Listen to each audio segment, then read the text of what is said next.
My name's Grant Ottaway and my wife Kellie, who's behind the camera at the moment.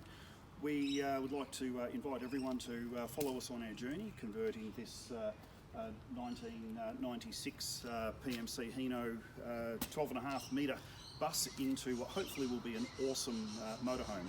So what we'll be doing throughout our journey is that we'd like to shoot lots and lots of short videos demonstrating each step of what equipment we're using to hopefully make the job a little bit easier.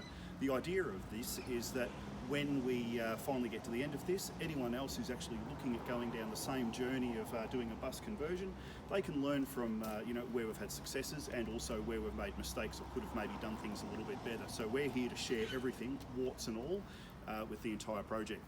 So to kick it off, we'll just start with our bus. And what we have here, it's a 1996 12.5 metre EX school bus.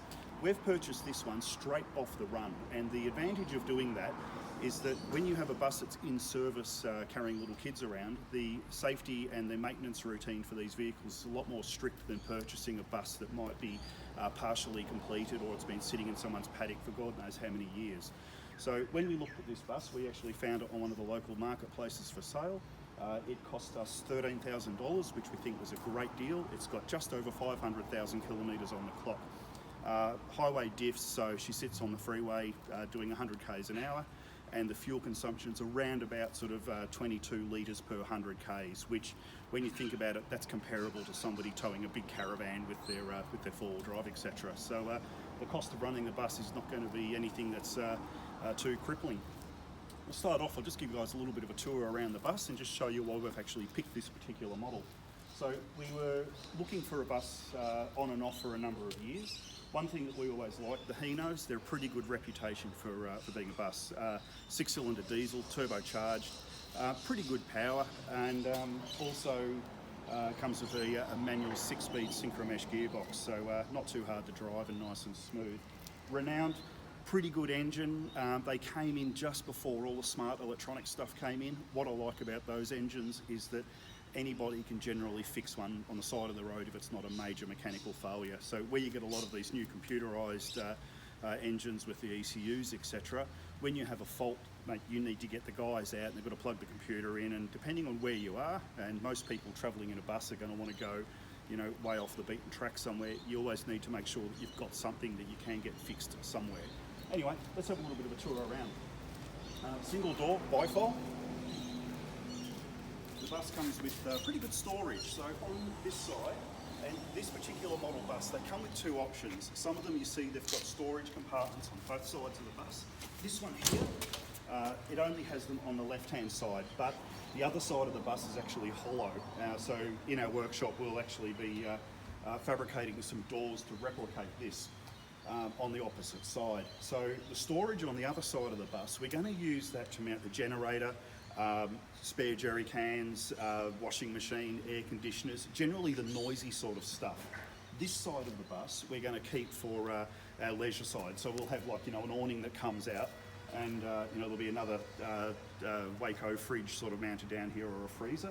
And this is where we're going to be storing just our chairs and other bits and pieces.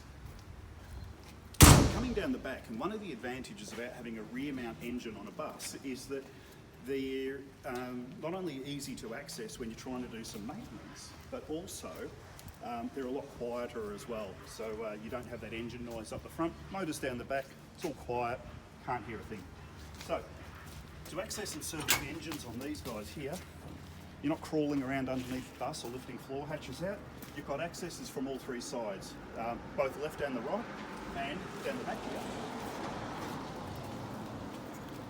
Just pop this guy open, and you've got full access to all of your filters if you need to do any repairs or maintenance. And generally, like with anything, you should be maintaining it. If you have the ability to actually maintain it easily without having to crawl around, the likelihood of you actually doing that is far greater.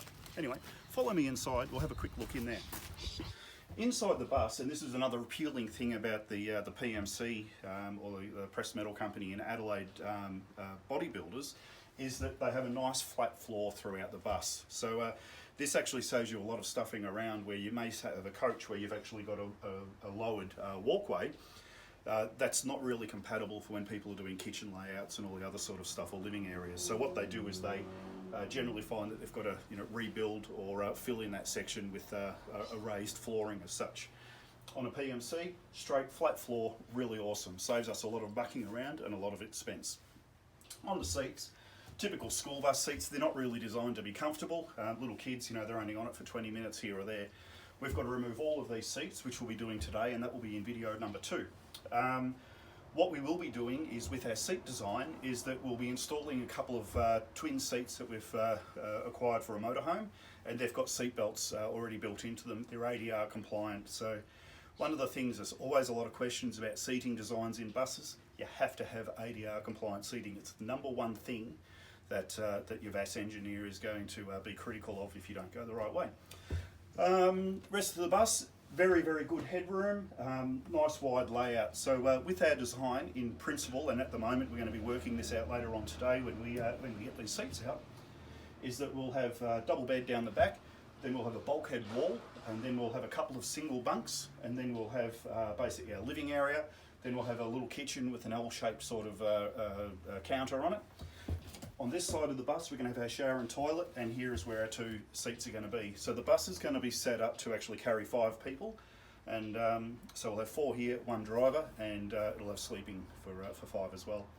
That's about it. So anyway, please hang around, watch video number 2, and we'll show you how we get all these seats out and what equipment we actually use to do that to make an awkward job rather easy. Thank you.